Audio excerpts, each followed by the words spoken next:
The Power Station. The Obie and Little Sean Morning Show. What it is with Estee. What it is. Power 95.3. All right, so every 50 after, you can look forward to this gossip segment right here. What it is with Estee. Jennifer Lopez really working hard on this certain situation, this really devastating decision she's got to make. Where to send her children to school. They're starting kindergarten, her 5-year-old twins, Emmy and Max. Like, what is she going to do with them? You know what I mean? She's going to take them to a fabulous school in L.A. Well, apparently, she's visited the school Buckley. This is where all the celebrities have gone. Kim Kardashian, Nicole Richie, Matthew Perry, Paris Hilton. Okay, so the school Buckley is about $34,000 a year for each kid. So she would spend almost about $70,000 just for the school each year on her children. And this, again, is in San Fernando Valley. This is in California. So Jennifer Lopez, she's been going there. You have to apply and hopefully get in. It's not like you just register your children. I mean, you have to interview. It doesn't matter how much money you have. You have to interview and whatnot. And what's cool about this school is imagine all those celebrities that you mentioned, like Paris Hilton, Nicole Richie, all their parents. It's kind of like being part of a cool parents club. Well, Paris Jackson is still there. Michael Jackson's daughter. I've seen photos of her recently, too, where she cheers for them. She's a cheerleader, by the way. She just cut her hair in a new funky haircut. But she's cheering, and she's wearing the Buckley outfit. So she is still attending this very high-profile, very private and prestigious school in California. And J-Lo ain't been accepted yet. Oh, if she can, I don't think it's that big of a deal. If she could spend more than $60,000 on a pair of shoes, to invest in your kids' education. True. You want to get them the best. I mean, now look at me, sound like a parent.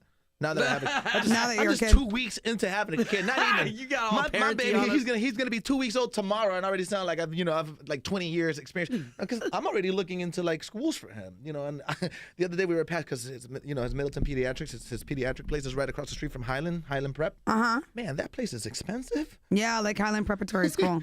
You want to have your kids in there, you got to be rich. Yeah, so I mean, we'll see if Jennifer Lopez gets her kids in there.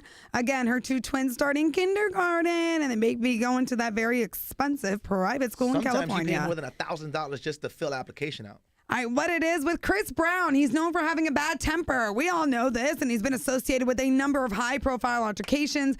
Really, within the past year, Good Morning America, of course, the one that we can't forget, Rihanna. Well, now Chris Brown allegedly involved in a fight with a member of his security staff, a bodyguard. While Chris's private jet was being refueled in Bermuda, his bodyguard was seen boarding the plane.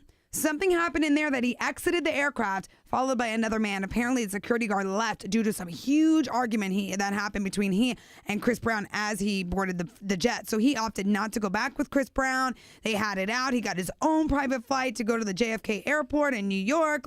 He just wanted nothing to do with Chris Brown. Now, sources say there was an altercation, there was fighting, there was arguing. As to what caused the fight, as to why they were arguing, we don't know. We do know that Chris Brown lost his temper on this security guard. Yeah, we know for sure it wasn't in a physical altercation. Correct. That bodyguard would have put the 1 and 2 on Chris Brown, but maybe that's why he decided to exit, just to avoid that. Some of these stories of Chris Brown, having these anger issues, I mean, they just, I don't know. You kind of think of him, what is he like when he's in private with his employees, i.e. those bodyguards? Is he a little diva? Well, some of the TMZ guys that we know, and we know Eric, who calls us every week from TMZ on Thursday, which, by the way, we'll hear from him a little later on tomorrow. He says that these guys, and especially Chris Brown, he's a little diva. Especially when cameras aren't around, that his foul language and his attitude surpasses those of, I can't say the word, a-holes. So, yeah, I mean, we'll see what happens with Chris Brown if they can kind of get along again, but he can't be making everybody mad, including his bodyguards. These are guys that are protecting him, And that's what it is every 50 after with the Obie and Little Sean Show. See dealer